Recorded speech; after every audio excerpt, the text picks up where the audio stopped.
This is Flora. I'm going to tell you about the covered wagon move from Kent County to Lynn County in Texas, which was less than 200 miles, but as the crow flies, anyway, about 150, but it seemed like an eternity to us, and so much so that we never, ever went back there to visit. And so there were five covered wagons of us. And then the hacks, which y'all up there I guess would call a surrey, with curtains buckled down because it was early March and cold. And the hack contained all of Mama and all of the kids to help keep us warm. And we brought livestock and everything else.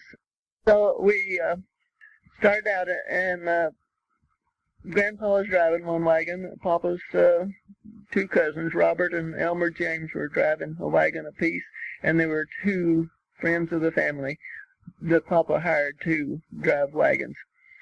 And the best I remember, I believe we were 4 days on the road, and just made down beds at night, and started out again the next morning.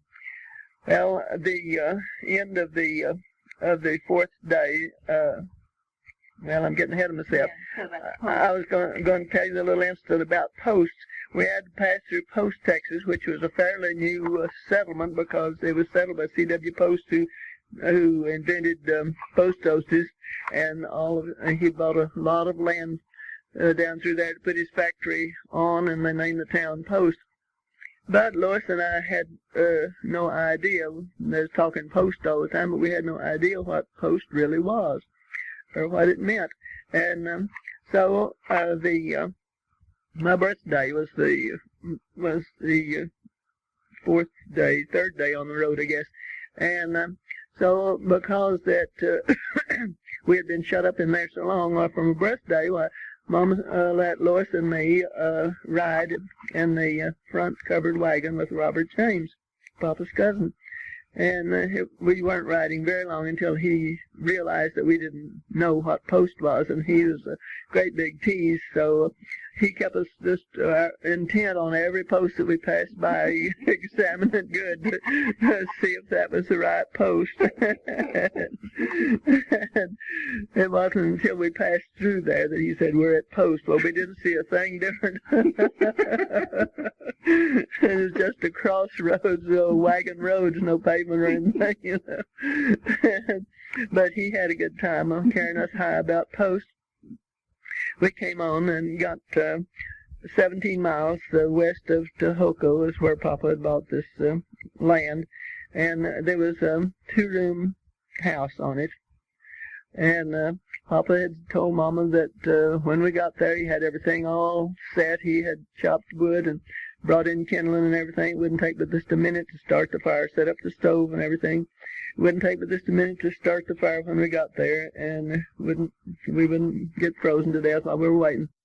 We had gotten to Tohoku about night time, and Papa went in to light the fire and found out that cowboys coming through had burned up all of the wood. So he brought down the tubs, gave one to Lois and me and one to Floyd to go gather up cow chips enough to burn. So he had to explain to us how to find dry cow chips, to be sure they were dry through and through.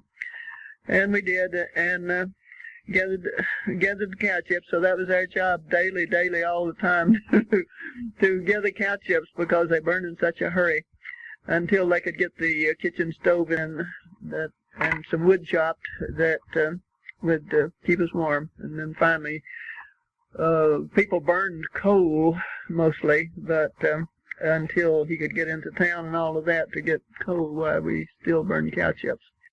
The whole summer then was taken in us exploring the place and finding pretty rocks and arrowheads. There's lots of arrowheads there. There's been Indians. And there'd been Indians there in their day. And then in the fall we had to go to school, which was 7 miles away, and Papa bought a buggy and an old ex-racehorse mare named Hattie. And Floyd and me went to school until the next year when Lois was old enough to go with us. And we had the roads were old dirt roads that wagons were the only things that went over them, and it being sandy, why the wind blowed them out deeper and deeper all the time till there were high centers in the roads, and old Hattie, when the buggy would hang on a high center, that would scare her to death, and that teed her off till she ran away and tear up the harness and break a single tree or something. But the second year when Lois was going to school was the time that we had the biggest wreck that tore up the buggy and scattered us along the road, and we had to gather up everything, pick up the pieces, and get together. And Floyd told us the only way we could get home would be to ride old Hattie, which scared us to death, and there's no way to get on her. She was tall and we were short, and he would lead her down in the ruts of the road and get us on a high center and have us try again to get on old Hattie. And finally I gave Lois a foot lift and she got on. And so they said they'd hold everything else and that I was carrying, and then I would get on, but there was nobody to give me a foot lift. But finally I got on, and by that time it was dark, and we'd made him promise that he would not get her out of a walk, that we'd walk all the way home. And so and it had never crossed our minds that Papa and Mama would be scared to death when we didn't show up from school at the right time. And so finally, why, old Hattie nickered real loud and her ears pointed up, and she was excited. And so Floyd said that she had heard the other horses from home nicker was the reason she answered them back.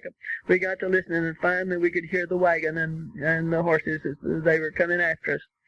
So we Papa gathered us into the wagon and we got on home, but he was so mad at us because that we hadn't dumped the water in the fruit jars or left the bricks or left the blankets or whatever and come on home.